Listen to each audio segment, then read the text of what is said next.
The afternoon sun streamed through the floor-to-ceiling windows of the Ashford mansion, casting golden patterns across the immaculate marble floors.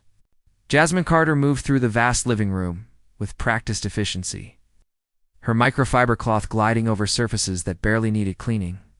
At 27, she had mastered the delicate art of being present yet invisible, skill essential for someone in her position. For years, she had been keeping this house spotless for 4 years, maintaining a space that felt more like a museum than a home. Every corner reflected wealth beyond imagination, yet the silence that filled these rooms spoke of something missing. Something money could not buy. Vincent Ashford, the man who owned this palace of glass and steel, lived his life like clockwork. Jasmine knew his schedule better than her own. Morning coffee at 5:45, breakfast protein smoothie at 7, conference calls from 8 until noon, lunch at his desk, more meetings until evening, dinner alone. It's usually something delivered from an expensive restaurant downtown. She rarely saw him for more than brief moments. A polite nod in passing, a quick instruction about an upcoming event. Their interactions remained strictly professional, separated by an invisible wall built from the difference in their worlds. Today felt different somehow. Jasmine sensed it the moment she arrived. The usual hum of activity from Vincent's home office was absent.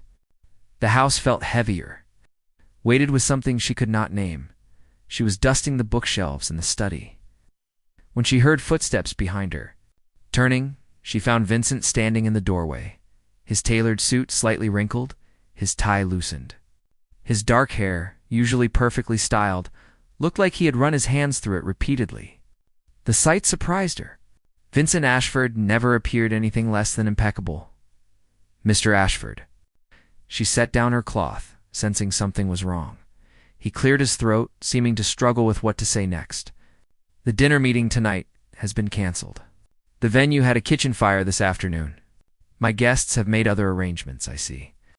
Jasmine waited, unsure why he was telling her this. He usually handled such matters without explanation. Vincent remained in the doorway, his expression troubled.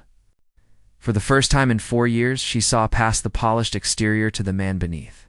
He looked tired, lost, even. The silence between them stretched, filled with unspoken words. Jasmine watched as he shifted his weight, his fingers drumming against the doorframe. She recognized this gesture from observing him during stressful phone calls. He only did it when something truly bothered him. "Are you all right, Mr. Ashford?" The question escaped before she could stop it. He looked surprised, as if no one had asked him that question in a very long time. His gray eyes met hers, and she saw something flicker in their depths. Vulnerability, perhaps. Or simple exhaustion. "Just tired," he replied, but his tone suggested something deeper. Another silence fell. Jasmine knew she should return to her work, maintain the professional distance that defined their relationship. But something in his expression stopped her.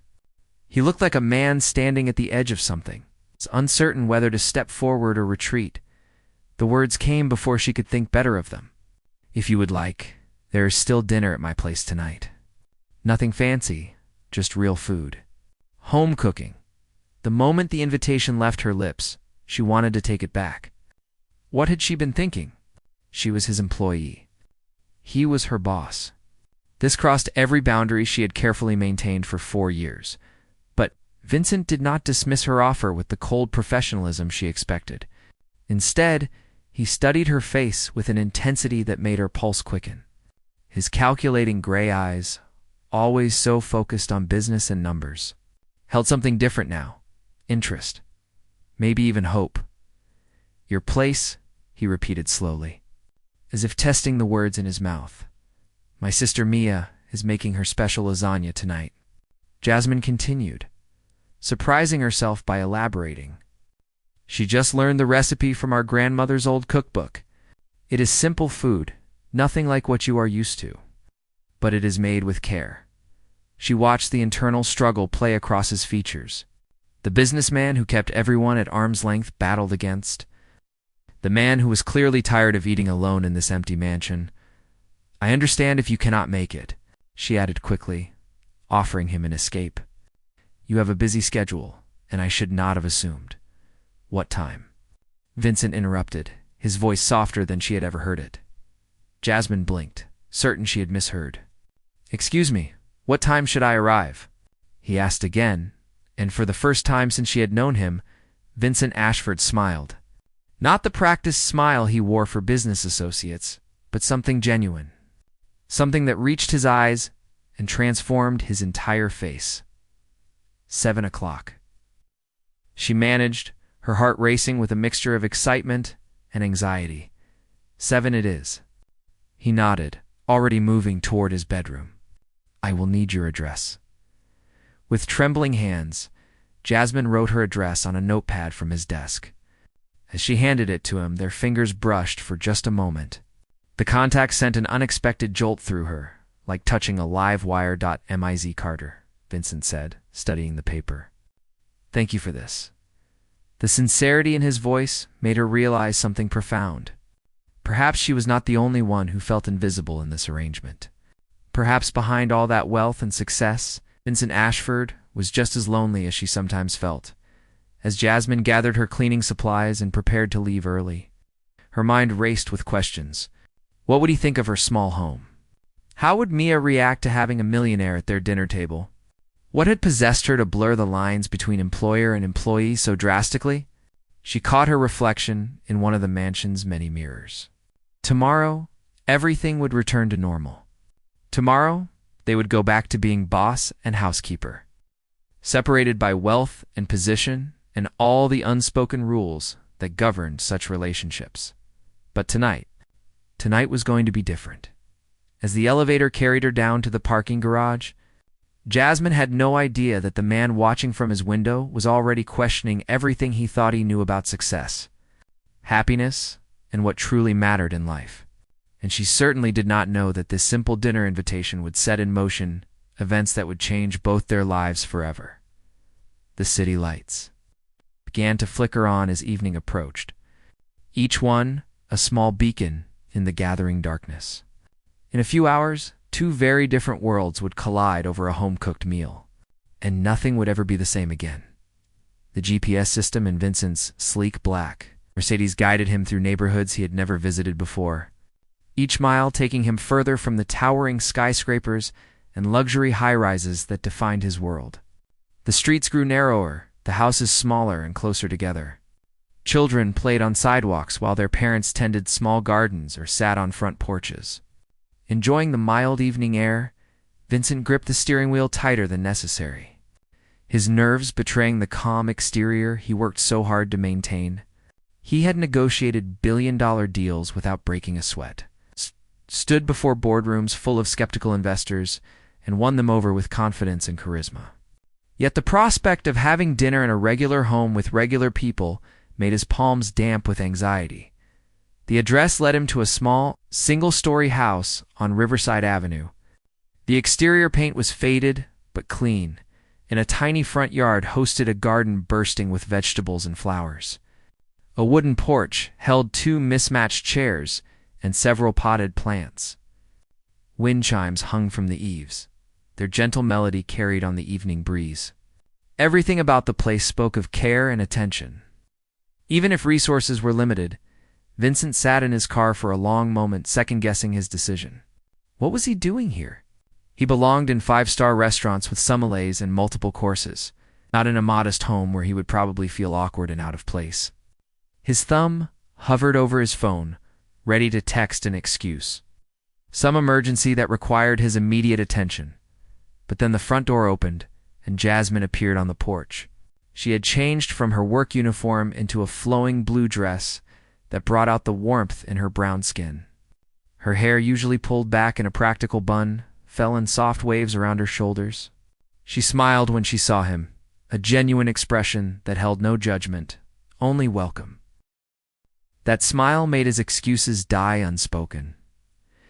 Vincent grabbed the bottle of wine he had brought and stepped out of the car. The evening air felt different here, somehow cleaner and less heavy than the recycled atmosphere of his penthouse. He could hear birds singing their final songs before nightfall, the distant laughter of children, the everyday sounds of life being lived. "You found us," Jasmine said as he approached. I was worried my directions might not be clear enough. They were perfect. Vincent replied, suddenly aware of how the wine bottle in his hand probably cost more than a week of groceries for this household. He felt foolish for bringing it, before he could say anything else. A teenage girl burst through the doorway with the energy of a hurricane. She had the same expressive eyes as Jasmine, though her face still held the softness of youth. Her hair was styled in intricate braids, decorated with colorful beads that clicked softly when she moved. "You must be Mr. Ashford," the girl said, extending her hand with surprising confidence. "I am Mia. Jasmine told me absolutely nothing about you, which means you are definitely important. She only gets secretive about things that matter." Vincent found himself smiling at her directness. "Just Vincent, please." "Mr. Ashford makes me feel ancient. Well, just Vincent, you picked the right night to visit." Mia linked her arm through his with the familiarity of someone who had never learned to be intimidated by wealth or status. "When my sister cooks, she puts her whole heart into it. Come on, everything is almost ready." She pulled him inside before he could respond. The interior of the house was small, but filled with warmth that had nothing to do with temperature. Family photographs covered every available wall space, documenting years of memories and milestones. A well-worn sofa sat before a modest television, surrounded by shelves overflowing with books. The scent of herbs and garlic wafted from the kitchen, making his stomach rumble despite his nervousness. This was a home in every sense of the word. Not a showplace designed to impress, but a sanctuary built from love and shared experiences. "Let me give you the grand tours," Mia announced with mock formality. "It will take approximately 90 seconds. She was not exaggerating. The house consisted of a living room, a small kitchen, 2 bedrooms, and a bathroom. But every inch had been carefully maintained and decorated with items that clearly held sentimental value. A handmade quilt draped over the back of the sofa. Artwork that Mia had created as a child hung in frames on the walls. Books were stacked on every surface, their worn covers evidence of repeated readings. "It is not much," Jasmine said, appearing from the kitchen with an apologetic expression. "But it is ours. We have made it our own." Vincent looked around the small space, comparing it mentally to his sprawling penthouse with its designer, furniture, and expensive art. His home could fit this entire house inside it 3 times over. Yet standing here, surrounded by evidence of actual living, he realized something profound. His penthouse was impressive, but this house was alive. "It is wonderful," he said, and meant it with every fiber of his being. Dinner was served at a small table that had been set with mismatched plates and cloth napkins. The meal itself was simple, but prepared with obvious care. Lasagna layered with cheese and homemade sauce, garlic bread that filled the air with its aroma, and a salad made with vegetables from their garden. A pitcher of sweet iced tea completed the spread. As Vincent took his first bite, flavor exploded across his tongue. The cheese melted perfectly. The sauce had depth and complexity, and the pasta had been cooked to ideal tenderness. He had eaten at Michelin-starred restaurants around the world, but he could not remember the last time food had tasted this good. Perhaps because this meal had been made with something those expensive dishes lacked. "Love, so," Mia said, pointing her fork at him with zero hesitation. "Tell me something real about yourself. Not the business stuff everyone probably knows. I want to know what makes Vincent Ashford actually happy." The question caught him off guard. Jasmine shot her sister a warning look, but Vincent held up his hand. "No, it is fine. Though I confess I am not sure how to answer. When was the last time you did something just because it felt good?" Mia pressed. "When did you last laugh until your stomach hurt? What do you do for fun?" Each question landed like a physical blow.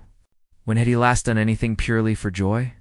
His life revolved around acquisitions, investments, board meetings, and strategic planning. Even his rare moments of leisure were calculated to maintain business relationships or enhance his reputation. "I do not remember," he admitted finally, the words tasting bitter in his mouth. The sisters exchanged a look loaded with meaning. But there was no pity in their eyes, only understanding. They did not judge him for his emptiness. They simply acknowledged it and moved forward. "Well," Mia said, raising her glass of iced tea, "here is to remembering what matters." They clinked glasses, and Vincent felt something shift in his chest. A wall he had spent years building began to crack, letting in light he had forgotten existed. As the evening progressed, Vincent found himself relaxing in ways he had not experienced in years. The conversation flowed naturally, punctuated by laughter and comfortable silences. Mia talked about her dreams of becoming a professional dancer, demonstrating some moves right there in the living room, despite Jasmine's protests about knocking things over. She has been dancing since she could walk. Jasmine explained, her face glowing with pride. I have been saving for her to attend a proper dance academy. She has real talent. You gave up a lot for me, Mia said, her playful energy shifting to something more serious. She wanted to be a chef, run her own restaurant someday. But when our parents died, she put everything aside to take care of me. Vincent looked at Jasmine with new understanding. Suddenly, her careful frugality, her dedication to work, her quiet determination, all made sense. She was not just surviving. She was sacrificing her own dreams so her sister could pursue hers. That must have been difficult, he said quietly. Jasmine shrugged, but he could see the emotion in her eyes. You do what you must for family. Mia is worth it. She has her whole life ahead of her. But what about your life? Vincent asked. What about your dreams? The question hung in the air between them, loaded with implications neither was ready to address. Jasmine looked away, busying herself with clearing plates, even though no one had finished eating. Later, as they moved to the living room for dessert, Vincent found himself helping wash dishes despite Jasmine's protests. Standing side by side at the small sink, their hands occasionally brushing in the soapy water, he felt a peace he had not known existed. The simple act of washing dishes, something he had not done since college, felt almost meditative. Thank you, he said as they finished. For inviting me. For this? For what? Jasmine asked, drying her hands on a towel. For reminding me what this feels like. He gestured around the small kitchen, struggling to find adequate words. For showing me that there is still warmth in the world. Still connection. I had forgotten Jasmine studied his face in the soft kitchen light, and something passed between them. An understanding, perhaps. A recognition of the loneliness they both carried. Different in origin, but similar in weight. You are welcome here any time, she said softly. Really, as the evening drew to a close. Mia hugged him goodbye with the ease of old friendship. Do not be a stranger, okay? And next time, bring your appetite. Jasmine makes a chocolate cake that will change your life, driving home through quiet streets. Vincent's mind churned with revelations. He had gone expecting to feel out of place, to count the minutes until he could politely leave. Instead, he had experienced something he thought he had lost forever. The simple pleasure of genuine human connection. The warmth of being accepted for who he was, rather than what he owned. The comfort of a space where masks were unnecessary, as he pulled into his building's underground parking. Surrounded once again by concrete and steel and expensive cars, Vincent Ashford realized something profound. For the first time in years, he did not want to be alone. And more importantly, finally understood what had been missing from his carefully constructed life. It was not success or wealth or power he lacked. It was heart. It was home. It was the kind of connection that could only be built through vulnerability and trust, and the courage to let someone see past the walls you built to protect yourself.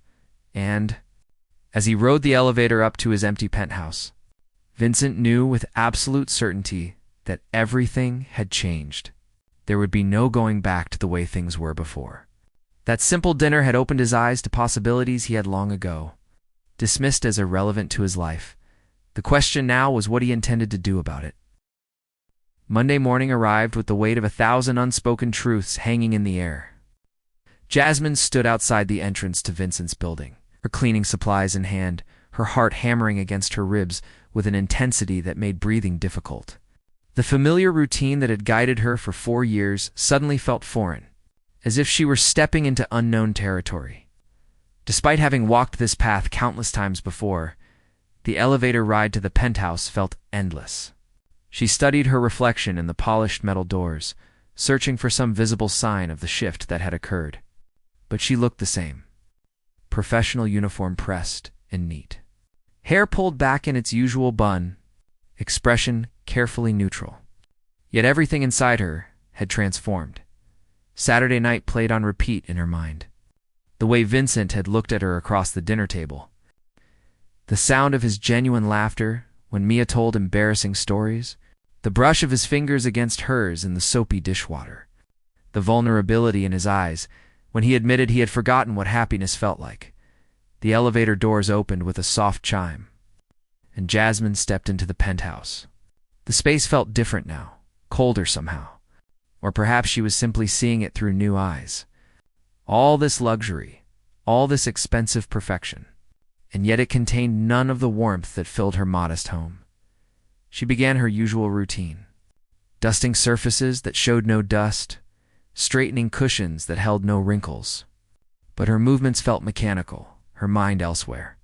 What would she say when she saw him? How did they navigate this new territory, where the boundaries between employer and employee had blurred beyond recognition? "Good morning, Miss Carter." His voice came from behind her, and Jasmine turned to find Vincent standing in the doorway of his office. He wore his usual business attire, perfectly tailored suit and silk tie. But something in his posture seemed less rigid than before. His gray eyes held hers for a moment longer than professional courtesy required. "Good morning, Mr. Ashford," she replied, her voice steady despite the flutter in her chest. They stood in awkward silence, neither quite knowing how to proceed. The easy warmth of Saturday evening felt impossible to recapture in this space designed for distance and formality. "About Saturday," Vincent began, then paused. "Thank you again. It meant more than I can properly express. You are welcome." Jasmine gripped her dustcloth tighter, needing something to anchor her. "Mia enjoyed having you there. She does not often get to show off her cooking." Another silence stretched between them, heavy with things neither dared to say. Finally, Vincent cleared his throat and retreated into his office, closing the door softly behind him. Jasmine released a breath she had not realized she was holding. The morning passed in strange tension. She moved through her tasks with practiced efficiency, but her awareness of his presence felt heightened. Every sound from his office made her pulse quicken. Every moment she expected him to emerge, to say something that would either restore their professional distance or acknowledge the shift between them. Around noon, Jasmine glanced toward Vincent's office, but he was deep in a video conference, his voice muffled through the heavy door. She went to answer it, finding a delivery person with an enormous bouquet of flowers in a sealed envelope. "For Ms. Jasmine Carter." The delivery person said, checking his tablet. "Sign here, please." Confused, Jasmine signed and accepted the delivery. The flowers were beautiful, a stunning arrangement of roses, lilies, and exotic blooms she could not name. She set them on the entry table and opened the envelope with trembling fingers. Inside was a check that made her gasp audibly. The amount was staggering, more money than she earned in 6 months. Attached was a handwritten note on expensive stationery. "For Mia's Dance Academy. Every dream deserves a chance to flourish. Thank you for reminding me what truly matters, Vincent." Tears blurred her vision as she read the words again and again. This gesture went far beyond generosity. It represented understanding, acknowledgement of her sacrifices, recognition of what mattered most to her. He had listened, really listened, and he had responded in a way that showed he truly understood. But beneath the gratitude, panic began to rise. This changed everything. This transformed their relationship into something she could not define or control. What did this mean? What did he expect in return? And more importantly, how did she feel about any of it? Jasmine was still standing there, clutching the note and check, when Vincent emerged from his office. He stopped when he saw the flowers, then looked at her tear-streaked face. "I hope I have not overstepped," he said quietly. "I know it is a large gesture, but I wanted to help. No strings attached. I simply want Mia to have her chance." "This is too much," Jasmine managed, her voice thick with emotion. "I cannot accept this. It is too generous, too complicated." Vincent crossed the space between them, stopping a respectful distance away. His expression held such earnestness that it made her chest ache. It is not complicated. You showed me kindness when you did not have to. You opened your home and your life to me. Let me do this one thing, please. But why? Jasmine asked, needing to understand. We barely know each other. I am your housekeeper. This crosses so many lines. Maybe it does, Vincent admitted. But Saturday night, I realized something. I have spent years building walls around myself, keeping everyone at a careful distance.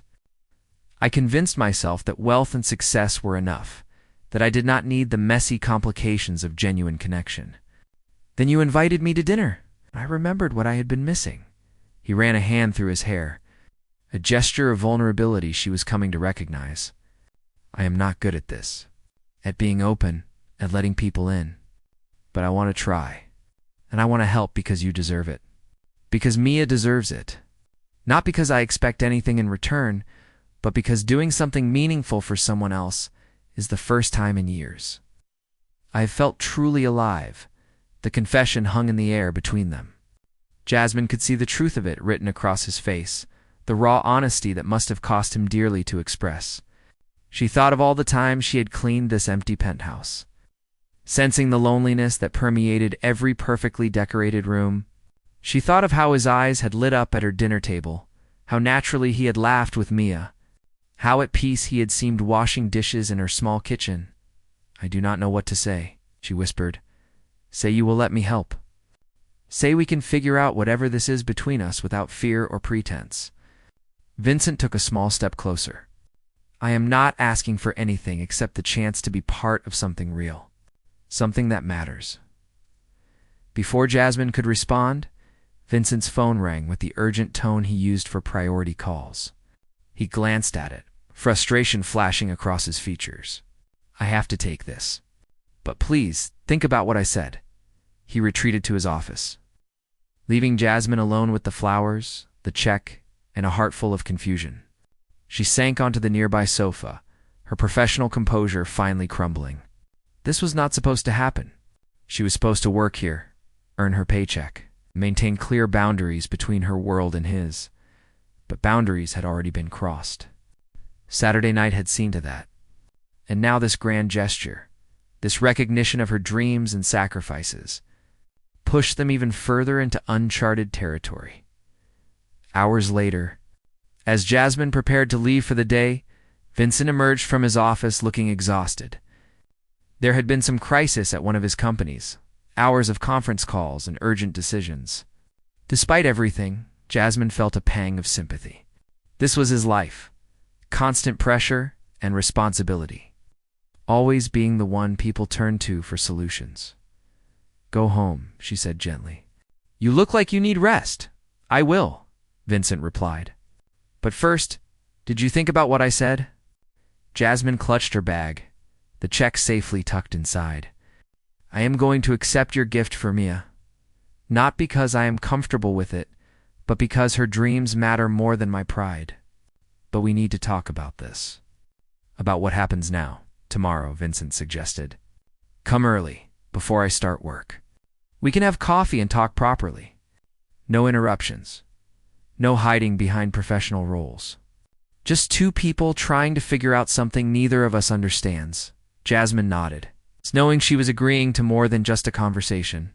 She was agreeing to explore whatever this connection between them might become. It terrified her and thrilled her in equal measure that evening. When she showed Mia the check and explained its origin, her sister's reaction was immediate and knowing. He loves you, Mia said with the certainty of youth. Or at least he is falling that way. Do not be ridiculous, Jasmine protested, but her sister just smiled. I saw how he looked at you on Saturday. Like you were the only real thing in his world. And now this gesture? He is not just being generous.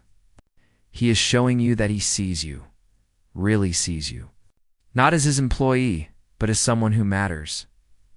Later that night, lying in bed and staring at the ceiling, Jasmine allowed herself to acknowledge the truth she had been avoiding. Something profound had shifted between them. What started as a simple dinner invitation had become a catalyst for change neither of them had anticipated. Vincent had spent years building a fortress around his heart, protecting himself from vulnerability and pain. She had spent years focused solely on survival and providing for Mia, setting aside her own needs and desires. Now they stood at a crossroads, two lonely people who had found unexpected connection in the most unlikely of circumstances. The questions that kept her awake were not about whether feelings existed. They clearly did, growing stronger with each interaction. The real questions were harder. Could something genuine develop between two people from such different worlds? Could they navigate the complications of their employer-employee relationship? And most importantly, were they both brave enough to try? As dawn approached, Jasmine finally drifted into restless sleep, knowing that tomorrow's conversation would change everything once more. They had crossed too many lines to go back. Now, they could only move forward, into whatever future they might build together. In his penthouse, across the city, Vincent lay awake with similar thoughts racing through his mind. For the first time in years, he cared about something more than business success or financial gain. He cared about a woman who had reminded him what it meant to be human. And that realization, more than any deal or acquisition, felt like the most important turning point of his entire life. Tomorrow, they would talk. Tomorrow, they would try to put words to feelings that defied easy definition. Tomorrow, they would take the first real step toward something that might heal them both or break them completely. Either way, nothing would ever be the same again.